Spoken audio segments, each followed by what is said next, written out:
This drawing for Dance Gavin Dance took over 400 hours and turned me from a complete unknown into the band's official artist. In this video, I'm talking about what I did to get Dance Gavin Dance and other bands to hire me, walking through my entire design process, and revealing scrapped concepts and hidden details nobody's seen, including the band.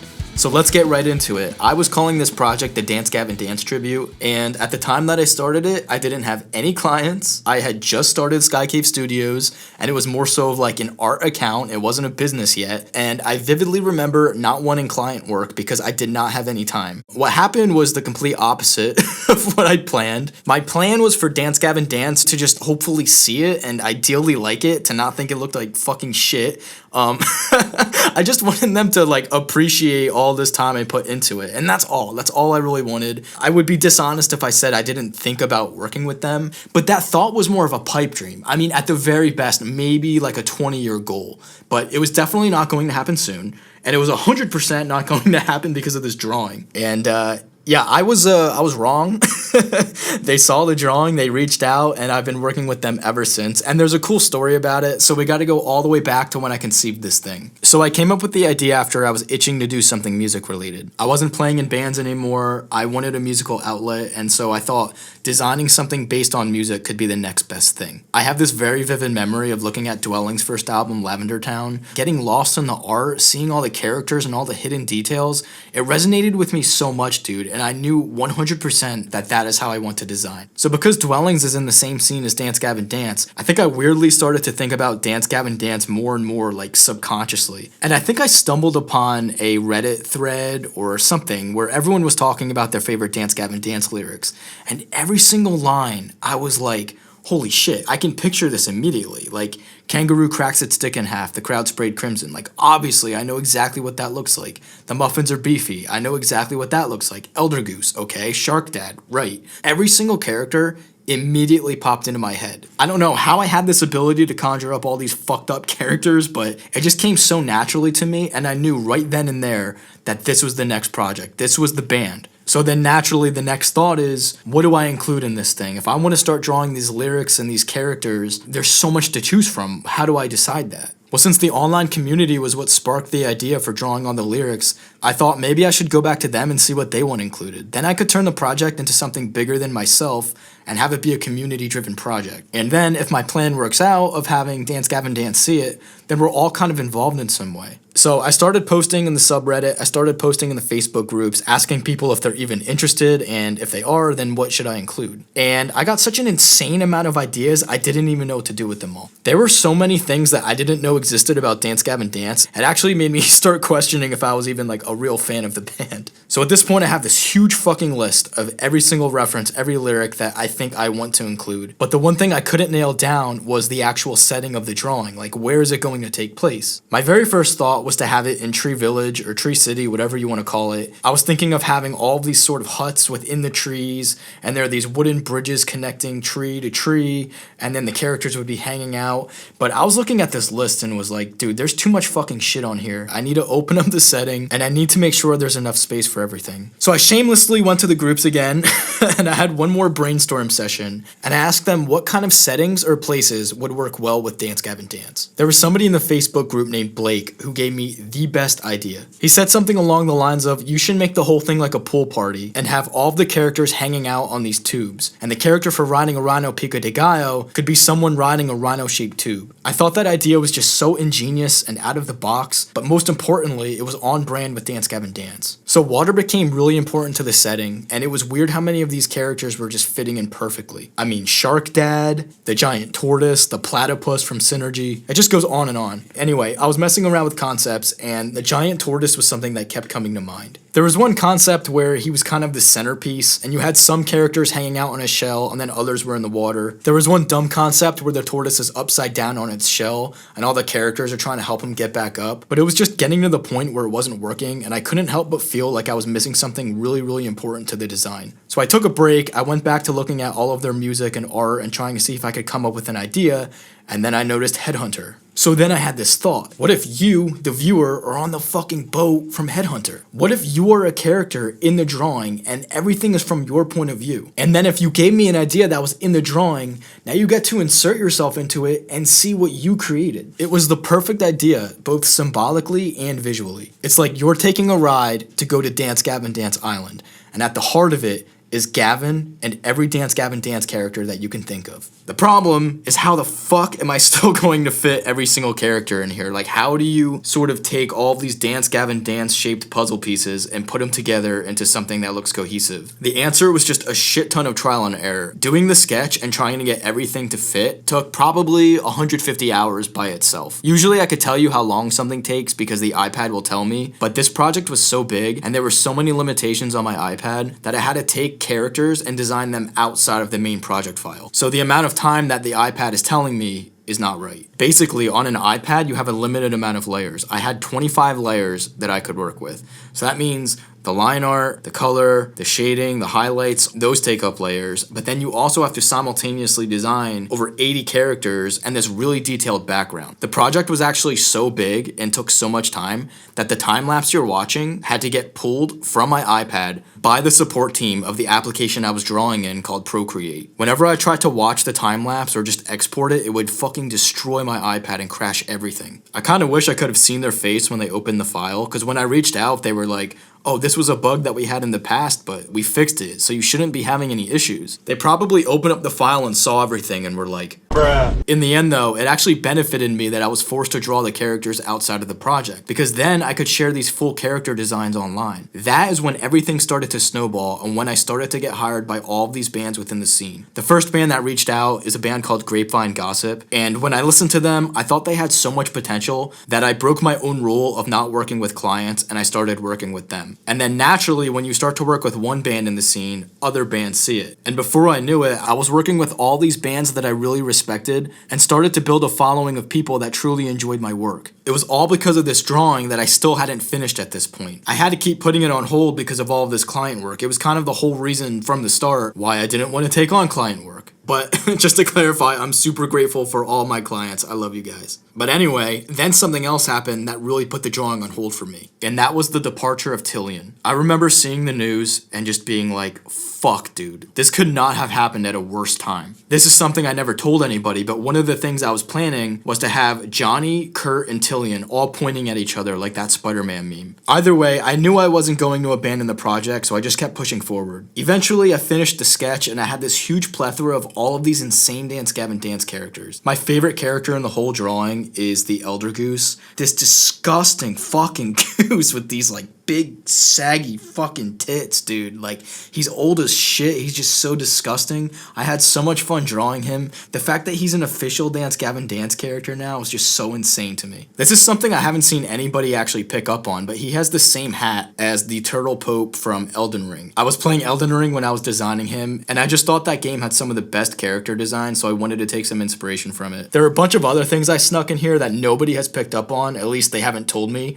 The first thing is this hidden face in this tree. I think I tried doing that because it was supposed to be a reference to Awkward. The line is, I think the tree is a thief. But honestly, there's a good chance I was just fried from drawing everything else, so I wanted to do something funny. I also included secret messages on these arches in the back. There's a set that says Sky Cave Studios, and then another set that says Uneasy Hearts, but I intentionally cut off the H and E because I was going to name the drawing Uneasy Arts way the most originally. But I ended up scrapping that and just kept the name the Dance Gavin Dance Tribute. And the last thing I hid in there that nobody's brought up is this pufferfish eating a carrot from this old fucked up meme.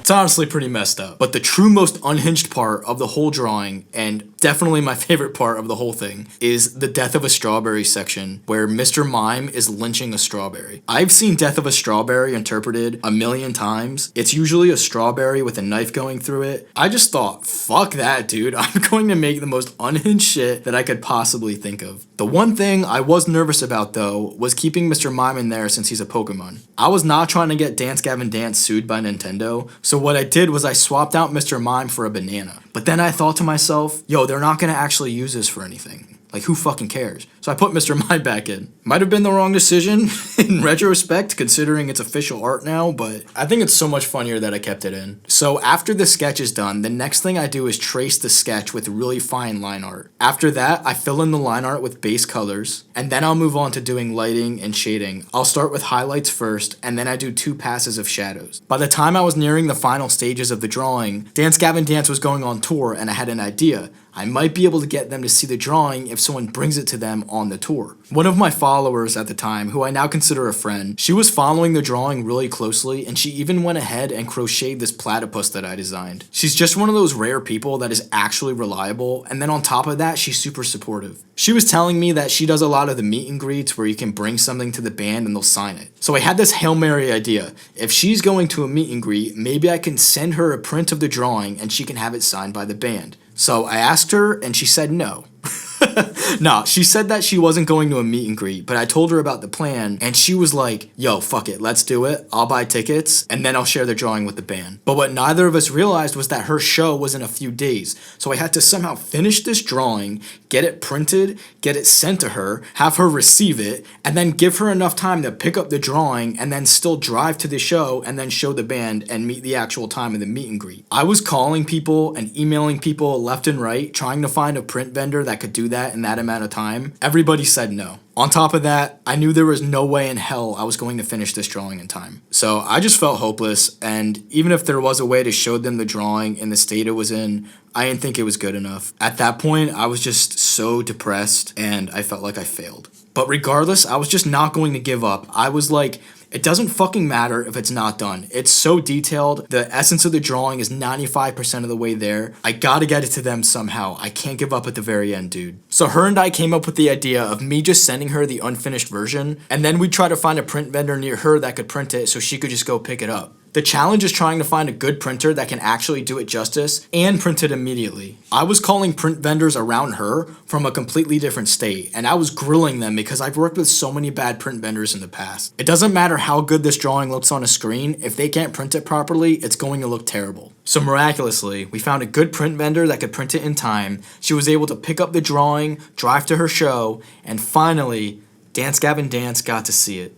Immediately after her meet and greet, she reached out and said the band absolutely loved it. She told me they were looking at all the characters and that they were making fun of each other for forgetting that half of those lyrics that I put in the drawing were even real. They were saying they needed to reach out to me and they were potentially wanting to work with me, and she wanted that to happen too, so she was giving them my social media, my contact information, anything that she could do to make that happen, she did. And I just couldn't believe what was happening. Them even saying anything related to the fact that they wanted to potentially work with me was insane. So I took some time to process everything. About a month had passed and something super unexpected happened. So I was working on some client work and I had this one client that I was waiting to hear back from about a project. Finally, he reached out to me, but something didn't feel right. For some reason, he was messaging me on Instagram and we had never talked on there before, and I was just confused. So I opened up the message and realized it wasn't my client. It was somebody that looked exactly like him, and it happened to be the manager of Dance Gavin Dance. He told me that the band loved the drawing and they wanted to know if I wanted to work with them to turn it into merch. Dude, the visceral reaction I got from that was insane. I was just so confused. It felt like there was a break in reality and things just weren't making sense. To this day, it still blows my mind that as a fan, you can create something for a dream client,